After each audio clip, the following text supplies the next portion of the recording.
Bidi. Excerpts from March 28 and 29, 26. Excerpts from an intimate heart-to-heart meeting. Sister. So, despite the fact that I am more and more in this real, in this heart. Bidi. Despite? Sister. Despite the fact that I am more and more in this real, in this heart, in this love, for years I have always had a blockage at the throat, more precisely on each side of the neck. I think it's still a fear of the mind that is always there, despite. Bidi. The volume keeps changing. Either you're moving your head or you're moving the microphone, so we can barely hear every other word. Sister. So I was saying that I still have a blockage at the throat, on each side of the neck, even though I know I have to pass through all this. Bidi. May I ask why you use the word despite? When you use that word, it means you think that joy and the real natural state are going to completely eliminate the troubles of incarnation. Who claims that? Sister. Yes, it's always the character. Bidi. Exactly. Sometimes healing really does cure an organic disorder inscribed in the flesh or in the head, no matter, but true healing, today, is to be healed of the illusion. That does not mean vanishing into some nirvana or even isolating oneself in the white paradise. It is to understand that there are sometimes disorders that are neither necessary nor obligatory, and that have even less any explicable cause, that are simply machinery rusting, machinery growing old, but the heart itself is unchanged. This is where I come back to your despite, because that despite expresses the idea we have all had, at one moment or another, of believing that because we live the light, because we live the joy, because we live the real, all suffering must disappear. Let me remind you that I died of a cancer. This body I was in, its suffering, I would say, only bothered me in the last months, through the sense of fatigue. But looking at my own history, during the last years when, obviously, I did not want to treat what was there, my words were perhaps the most striking. I had no desire whatsoever to heal anything, but my last years healed me of the last, not attachments, but the last rituals, that of lighting a candle, that of putting up portraits, that of accepting that garlands of flowers be placed on me, that of playing the role in the satsang, in the gatherings that took place at my home on the top floor. I insist on this notion of despite. Don't count on me to give you an explanation of why you have this. And for what purpose are you telling me this anyway? Sister. Well, here it's more of an energetic blockage linked to the ego, to the mind, which is actually afraid. Bidi. That's a judgment you're making. Love has no judgment. Do you think that when I had my throat cancer I asked myself whether I spoke too much, or too loudly, or not enough? No. I took responsibility for it. It was linked to what I smoked. I saw in it no causal notion, nor any notion of judgment toward myself. Of course you have the obligation to take care of your body, but don't go looking all the time for an energetic, psychological, or spiritual explanation for a disorder. It's part of life. Sister. Bidi. But here it happens to me precisely when I approach the real, actually. Bidi. When you approach? Sister. When I approach the real, this blockage comes, in fact. Bidi. Ah, now that's different. Indeed, as you said, this blockage is simply the fear of the passage. I had a cancer. I was not afraid to pass. The fact that it manifests when you approach the real is not a resistance, is not an energetic disorder, it is a reflex that is normal for you in the face of the real. It is not a blockage, neither energetic, nor psychological, nor physical.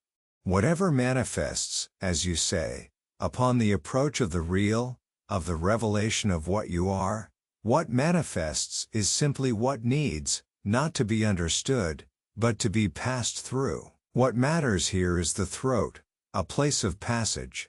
So there is nothing to reflect upon regarding any causality, especially in the face of the real. If it were stage fright before an audience, or something that doesn't want to come out, I would understand.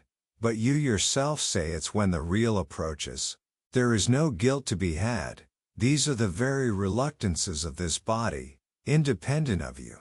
It is possibly part of what one would call the ancient, archaic survival reflexes.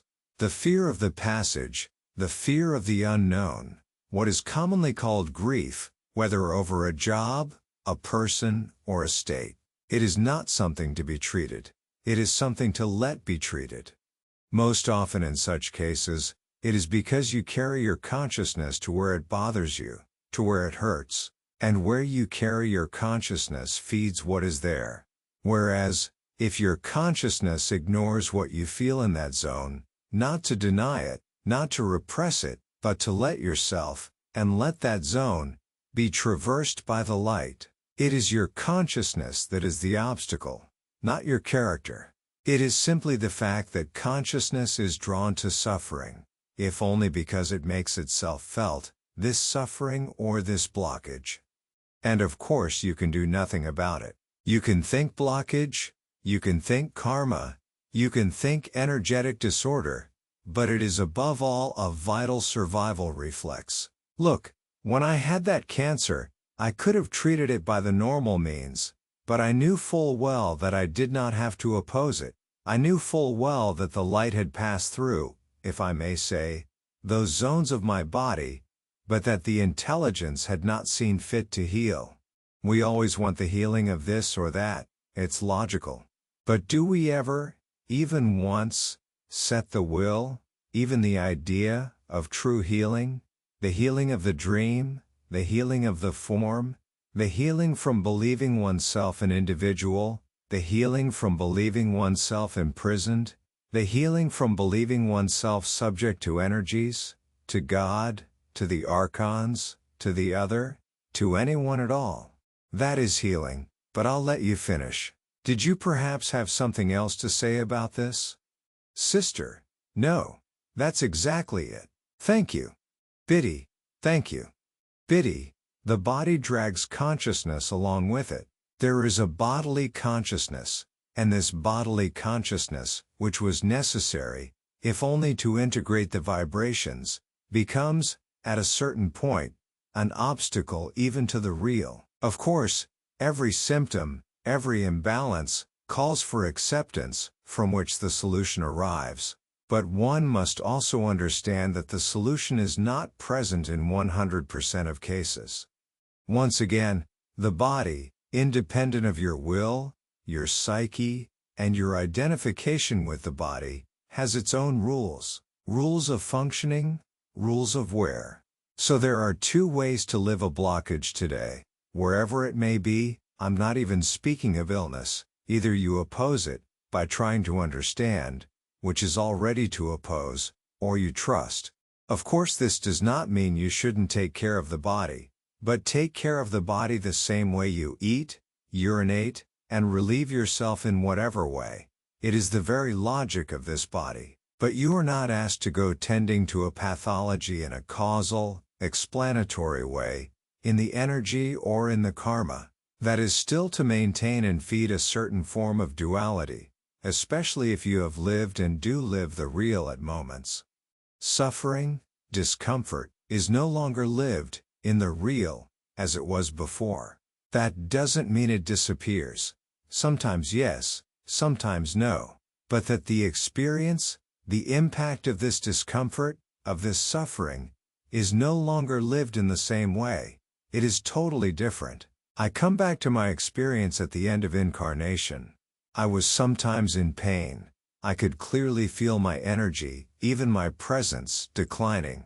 But it was in those very moments that, perhaps, lucidity, clarity, self-evidence imposed themselves with force. I even abandoned, at that moment, in the last years of my life, the I am. What you are is not this body, but you are in this body. And afterward, living this dissolution of the form I was in, even though I was not that, I understood and affirmed, at that moment, the swindle of consciousness, the swindle of the character, the swindle of spirituality. and in the present circumstances in which you are literally immersed, grace is not necessarily a physical healing. The greatest of graces is to live the joy of the natural state, whatever the body may say. Even if you are dying, it no longer matters. Today you must go beyond causality. Even those you call therapists, whatever their label, are realizing this. They observe that one need only let what is flow, that there is no longer any need, in the sense once meant, even at the magnetic, energetic level, for a diagnosis of chakras, of organs.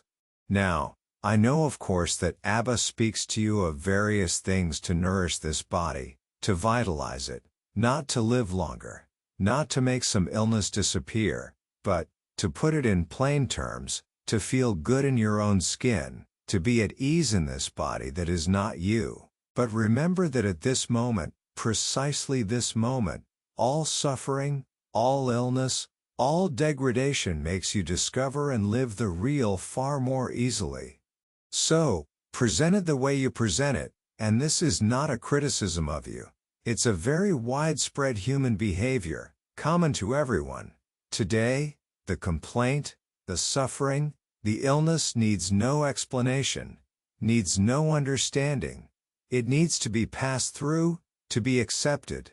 What happens when you describe these discomforts in the areas of the neck at the moment you approach the real?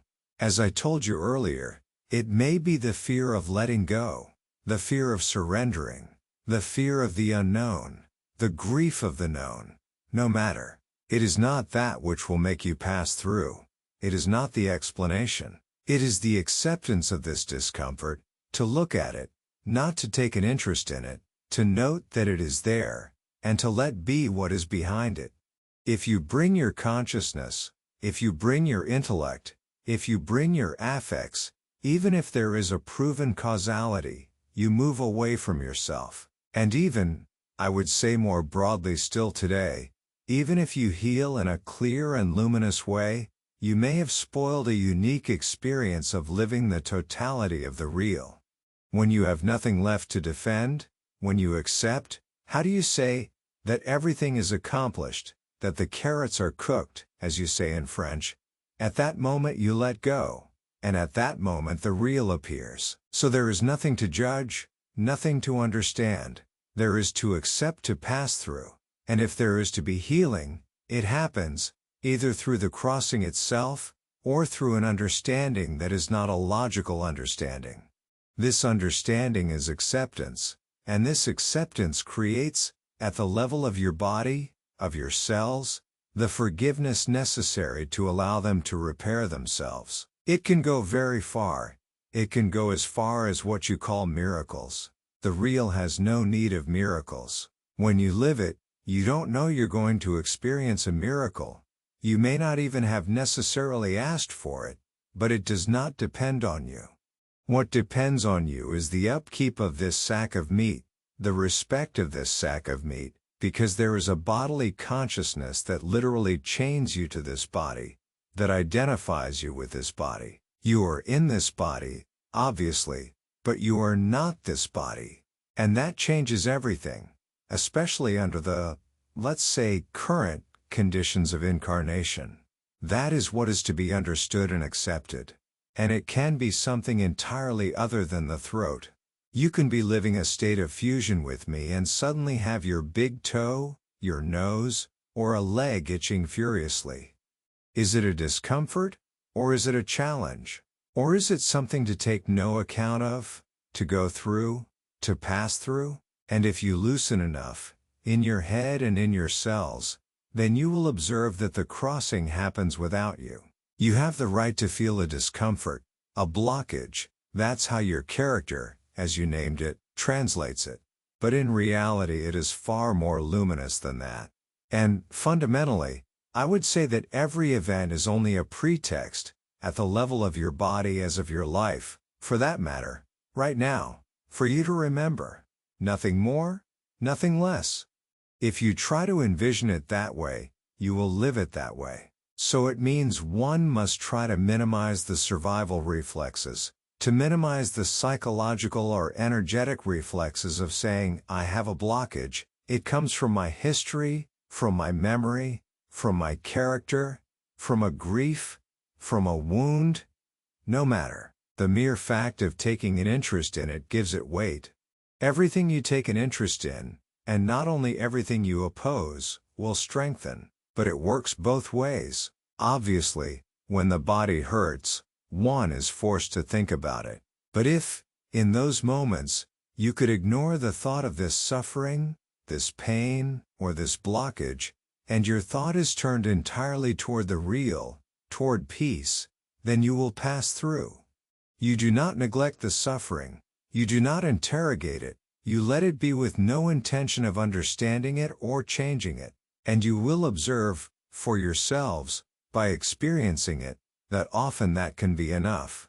This does not prevent you either, beyond psychology, beyond the energetic, from considering that you can also treat the body by the body. There exist in the world countless therapies. It is not a question of depriving yourself of a therapy, but of not being too interested in an explanation, in an understanding, or in causality, because in that case you move away from yourself. It is part of the path, of the scenario you wrote, that is offered to some of you. The blockage is no longer a blockage, it is a pretext, and merely repositioning yourself intellectually within that already changes the vibration, changes the very perception of the suffering or the pain. It is for you to see it, for you to understand it, for you to experience it, especially in those moments when you draw near to yourselves. It is a pretext. Envision it that way and you will very quickly observe changes, especially at present.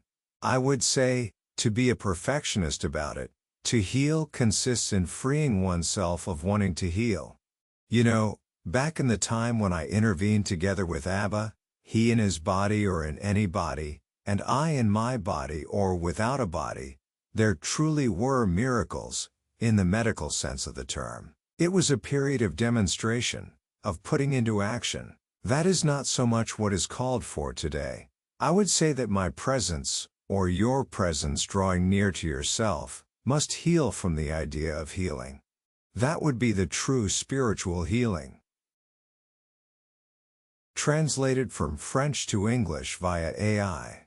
Original French channeling by Jean-Luc Ayoun. From website apodios.live. https://apotheose.live